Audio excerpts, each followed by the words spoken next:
What's up, everybody? Thanks for checking me out. That's Sean Designs back again with another video. And this one I like to call Where Brooklyn At, done in Procreate 5. Let's get it going.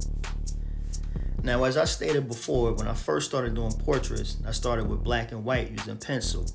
Eventually, I moved on to airbrush. Just pushing myself a little more, trying different techniques, just trying to enhance my skills. And after airbrush, I moved on to digital, which is where I am now. And it's currently my favorite form of art. And I look at a lot of artists and I study art. For one, I'm in love with artwork, and for two, I like to compare myself to the other artists that's out there, just to see where my skills hold up. And one thing I noticed about newer artists that just starting out with portrait work and they're doing black and white and pencil, the biggest mistake they make is they miss that gray tone when they're doing portraits.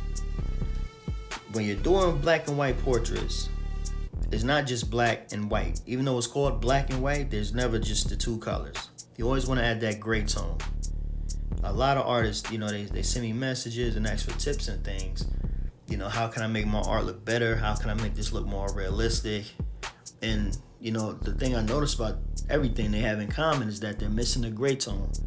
Adding a gray tone to your piece is one of the most important things you can do in a black and white picture. Skin is never going to have a hard shadow on it. Inanimate objects usually have hard shadows, but skin is soft, it moves, so you're not gonna have nothing hard on the face, especially if you're doing a female character.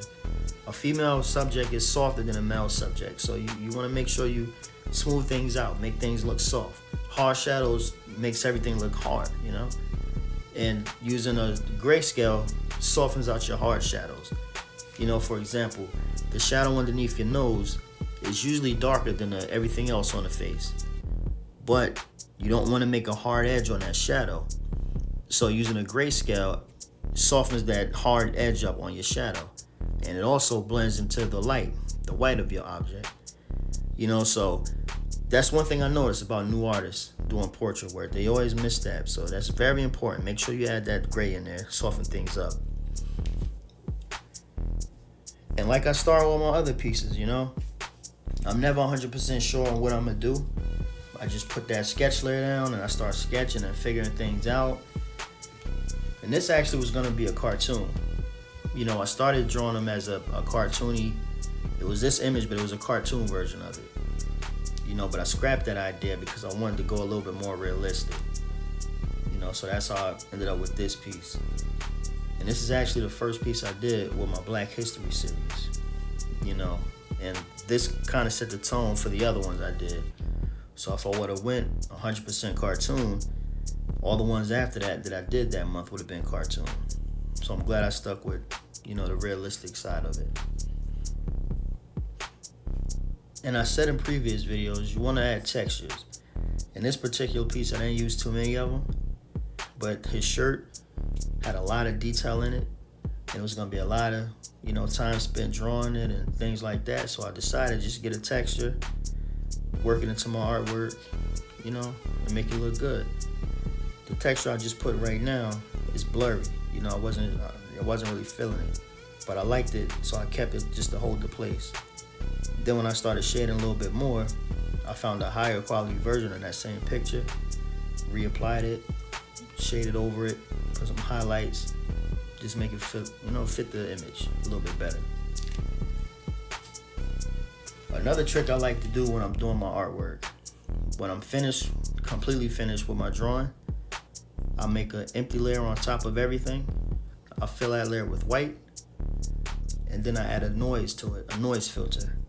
Once I add that noise filter, I change the layer to multiply, and I drop the opacity really, really low, depending on what effect I'm going for.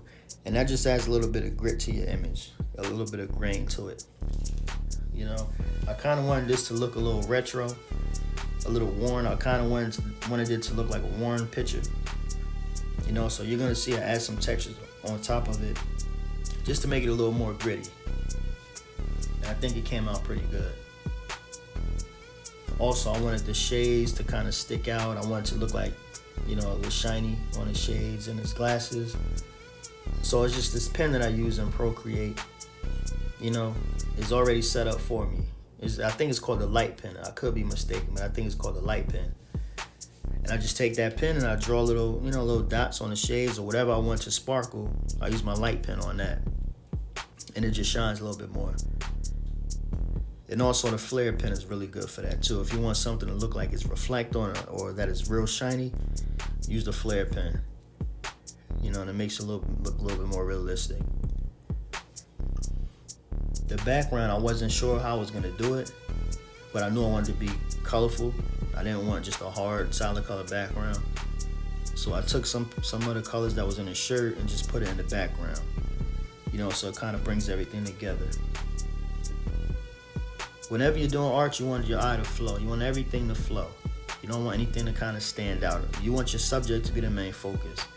So backgrounds, highlights, all of that stuff, mix all the colors that you already have in your image. It makes everything kind of blend together and look good. And also, you see me add a white outline to a lot of my pieces. That just helps the subject pop out a little bit more, stand out from the background. Final touches, put the flare on there, put a picture filter on it. And I wanted to have like a crack screen, just to go even further with the retro feel. But I ultimately decided to not use it. It was a little bit too hard for me. I didn't like it. That's what you see there. So I just took it out, put some grain on it, a little bit of grunge. There we go. So just practice, take the things you learned from previous subjects, previous mediums of art, and just apply it. It's all about applying what you learned to make your image better. Learn from your mistakes, make new ones, then learn from those. And this is the final piece. Hope you guys enjoyed it. As always, you can follow me on all social media at Dashawn Designs. Thanks again for watching. If you liked the video, like, share, subscribe, comment any questions. Let me know in the comments. I'll be happy to answer. Dashawn Designs. I'll talk to you guys another time. Peace.